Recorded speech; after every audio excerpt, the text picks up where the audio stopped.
by the River State Administrator, Vice Admiral Ibok-Ete Ekwe Ibas, suspending statutory commissions and boards with clear tenures in the River State is an affront on the rights of Rivers people and nothing short of a full-blown military dictatorship. This reckless move, executed under the guise of presidential authority, is a desperate attempt to remove all possible checks and balances to facilitate the looting of River State's resources. It is now beyond that the administrator is merely a puppet executing the agenda of former Governor Ibok-Ete, who remains hell-bent on controlling the state and draining its wealth.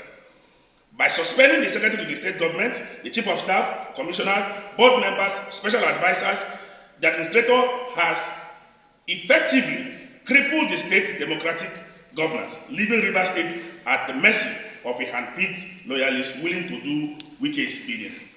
And it is really unfortunate that the president is actually supporting this particular move and making sure that this happens. It is also further sad that even board members and board chairmen, heads of institutions, whose tenure are protected by the Constitution of Nigeria by Section 119, Sub 1, which states clearly the tenure of these particular persons who are not supposed to naturally go with the governor, even where the governor is existing.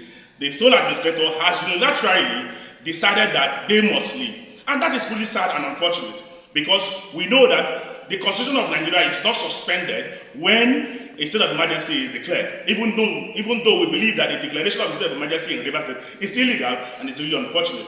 But unfortunately, it is looking now like they have suspended the Constitution of Nigeria in River State. So the Constitution of Nigeria is no longer functional. It is now the whims and caprices of the president and his surrogate, the sole administrator, that is now functional in River State.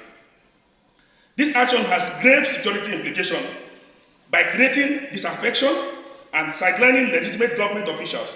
The administrator is fueling political instability and pushing River State towards crisis. Because before now, River State was peaceful, River State was calm, but the administrator and Mr. President have, for their hatred for Rivers people, they are deciding to create and fuel crisis within River State. A crisis, a very peaceful state that is actually welcoming economic activities, but today they are fueling crisis within River State by their actions, and it's really unfortunate and sad. The people of River State will not be deceived. This is not about governance. It is about consolidating the power to continue the reckless looting of the state's treasury. We categorically condemn this dictatorial action and call on all Rivers people to stand against this blatant abuse of power. The state belongs to the people, not to a cabal of political opportunists seeking to milk it dry. Democracy must be restored and Rivers people must not be silenced. We demand an immediate reversal of this illegal suspension and a return to democratic governance. Rivers State must not be turned into the personal estate of a single individual or his cronies. Rivers State must not be turned into the personal estate of Mr. President.